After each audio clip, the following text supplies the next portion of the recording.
Hi mga kaibon! Welcome back po sa channel natin. Ibon at iba pa. Sa mga hindi pa po pala nakasubscribe dyan, subscribe na po kayo. At pakihit na rin po ang notification bell para updated po kayo sa mga kaganapan sa mundo ng pag-iibon. At syempre sa mga uploads natin ng video na ginagawa every week. Ngayong week mga kaibon, simple lang po ang topic natin. Medyo excited ako kasi alam nyo kung anong topic natin. Si Ibon at iba pa, first time po pumunta ng grotto. Medyo tanghali na po tayo pumunta ng grotto. Kaya siguro hindi tayo nakakita ng mga gusto nating makitang ibon. Pero baka ganun na rin yung mga ibon doon. Titingnan natin kung ano yung mga nakita ni Ibon at iba pa. At syempre, hindi tayo nagpakilala at ang alam nila, wala tayong alam sa ibon. okay, abang-abangan nyo po kung ano yung mga nangyari. Tapos comment kayo kung may mga gusto kayong gawin o suggestion. At syempre bibigay tayo ng opinion natin. Opinion lang natin to, honest opinion natin to. At syempre ilalahad natin dito mga kaibon. Okay? Pero syempre bago tayo magsimula sa topic natin, sa shoutout muna tayo sa mga kaibon nating walang sawang sumusuporta sa atin kasi dahil po sa inyo, nagpapatuloy po tayo mga kaibon. Kaya maraming salamat po sa suporta nyo mga kaibon.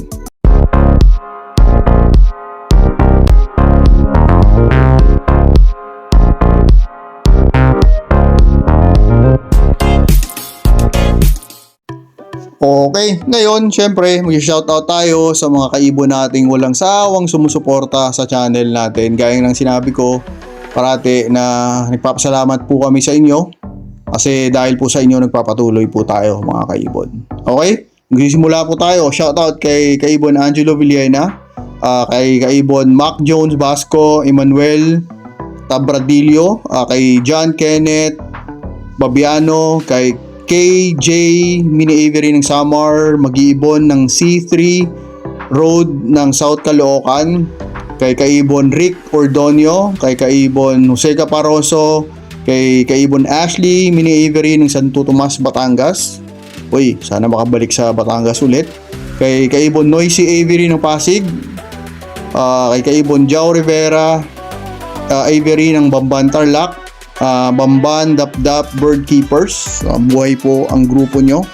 Edmar Gakutara, kay kaibon Leo Lunaria, kay kaibon Luis Lane Fernandez, kay Cheryl Lapu-Lapu, kay paring Putik Avery ng Quezon, kay kaibon Rosano Alon ng BLBB Group ng Laguna. Sa mga taga Laguna po dyan, mabuhay po kayo. At baka next week punta tayong Laguna, masyal tayo dyan. Kay Chris Bunda, kay Kathy Ramos, kay Christoph Bunda, kay kaibon KC Mini Avery ng Gagalingin Tondo. Sa mga taga Tondo dyan, mabuhay po kayo. Family Mateto ng Cardona Rizal. Sa mga taga Rizal dyan, alam ko malamig ngayon sa Rizal, magandang mamasyal dyan.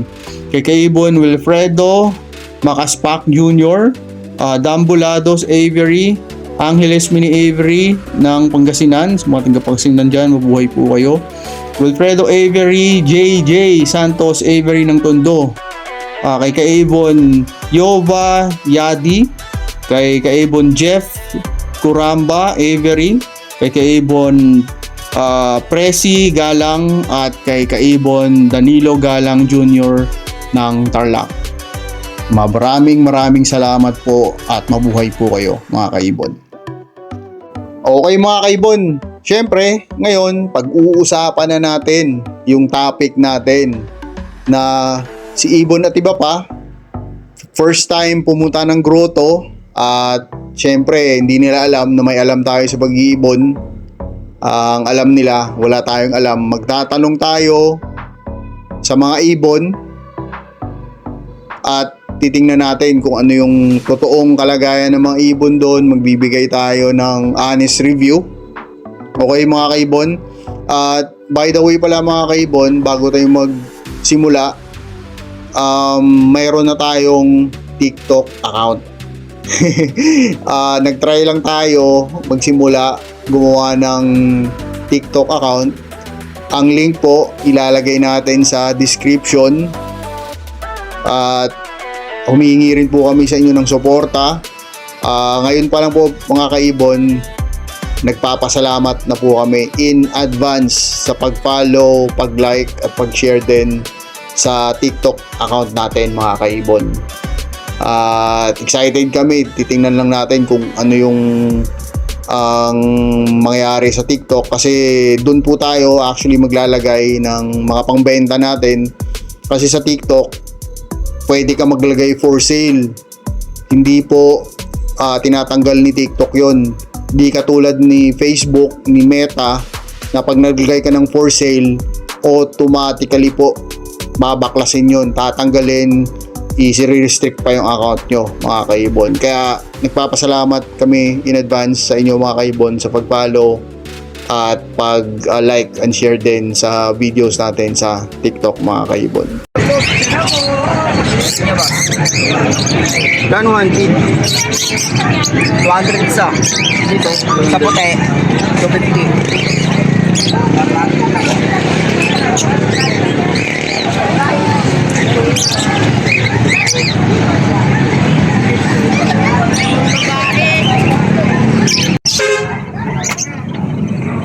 Ganda. Ano bang gusto? Ito yun, Ito yung Lutino ko pa. 40 bigay. 40 yan. Fair? Oh, pare. Pag kumukuha yan, babae lang kinukuha eh. Paris kasi yan, kaya hindi ko mapakawalan eh. Kapo pa nga, binibili na ng isa eh. Mahal pala pa Kasi ano mo lang, kasi sa'yo na lang kasi. Paris talaga, no? Paris talaga yan. Hindi pwede na isa Hindi lang. pwede isa lang. Ganun. Iwan mo muna to. 40 na lang boss ko. Gusto ko to, dilaw eh.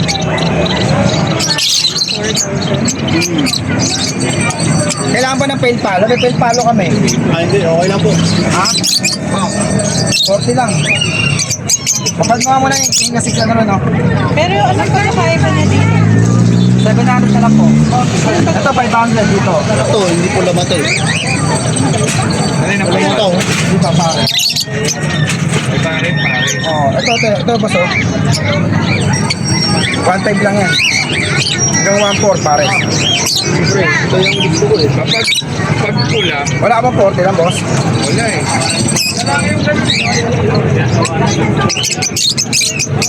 Pagka yung mga ganito, magkano yan? 2,000. Ito nga 4K eh. Ah, gano'n? Oo. Kaya boss ah. Anong ano yan? Anong lahi ng pagkami? Lutino ko pala eh. Boss ah. Lutino. Bigyan mo na boss, bigyan mo na. Salamat boss ah. Ay, thank you. Mga truil. Ano? Ito, may gusto ko dito, baby.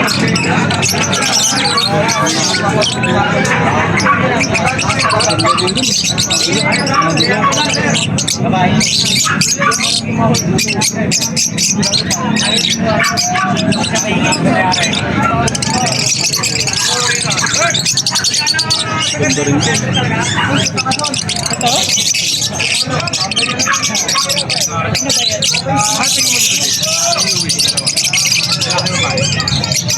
Ito, ganda.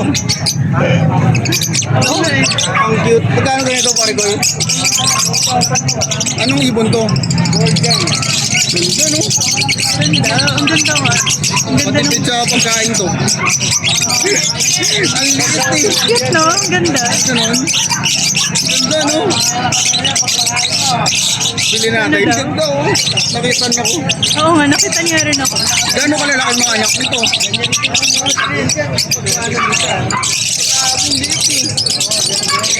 Pag ano, dapat pala isama natin si Doc dito. Oo nga, mga ibon.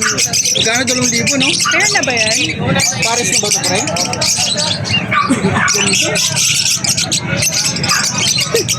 Ang ganda. Ganda ng sura. Paano yung palakihin? Oo nga eh. Ang ganda ng pagkaramihan niya.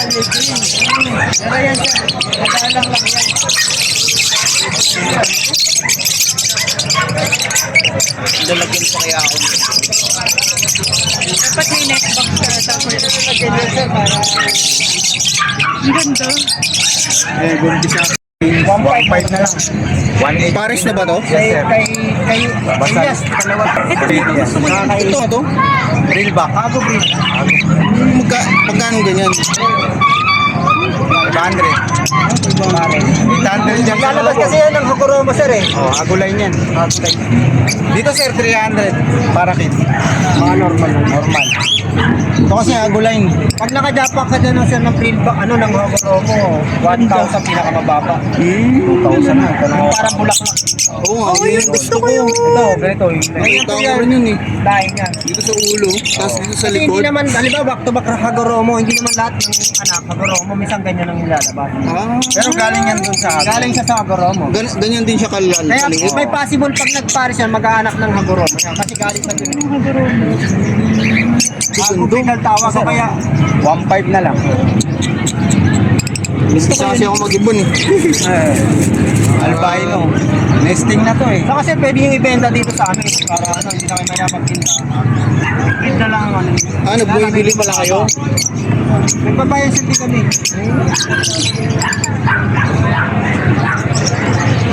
Mga anong ibon binibili nyo? Kahit ano sir, basta yung hindi bawal. Basta yung mga santo nyo dito. Ah, oo, delikado yun.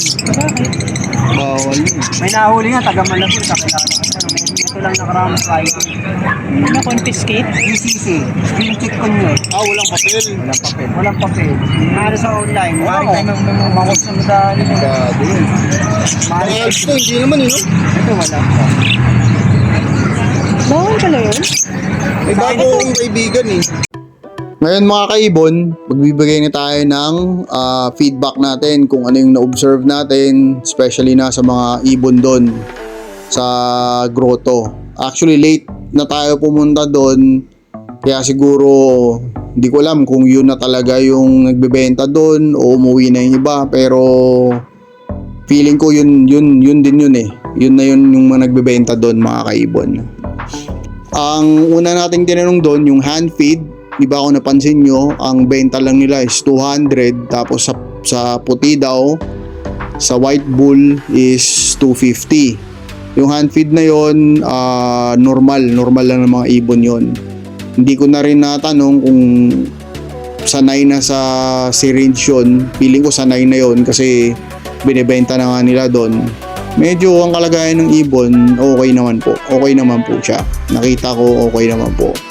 At tinanong din natin doon is yung Lutino Opaline at yung kapares niya is Lutino lang. Ang Lutino Opaline hen po pala yun at yung kapares niya is Lutino lang. Ang out nun or ang bentahan talaga nun initial is 4,500, pero kung tatawaran mo pwede mo pang makuha ng 4,000. Honestly, sa presyo niya na 4,000, pares na daw sila, sa akin pwede na. Kasi ang Lutino na binibenta is hindi naman po sable. Ibig sabihin, hindi naman po ganun kapula yung ulo, pati yung buntot, hindi naman ganun ka-orange kung nakikita nyo sa video.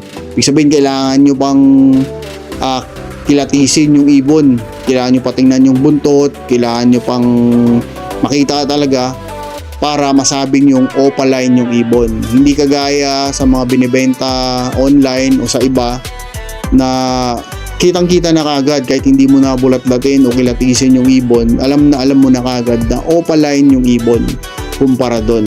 Okay mga kaibon.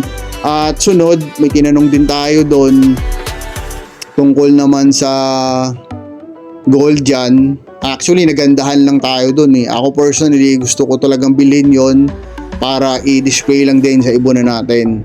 One of these days siguro, baka bumalik ulit tayo doon tapos bilhin lang natin yon. Parang pang display lang kasi personally nagandahan lang ako sa kulay ng ibon.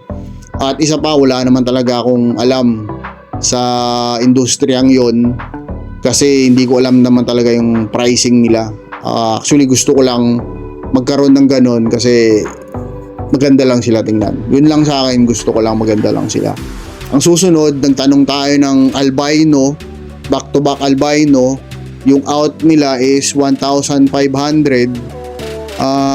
Para sa akin medyo okay na rin kasi albino lang din naman, at sa buying hindi ko alam kung magkano na yung bili nila ngayon ng albino, pero sa presyo niya kung pares na, okay na rin din naman kasi ang anak nila is visual na, di ba? Red eye na rin, kaya pwede na rin.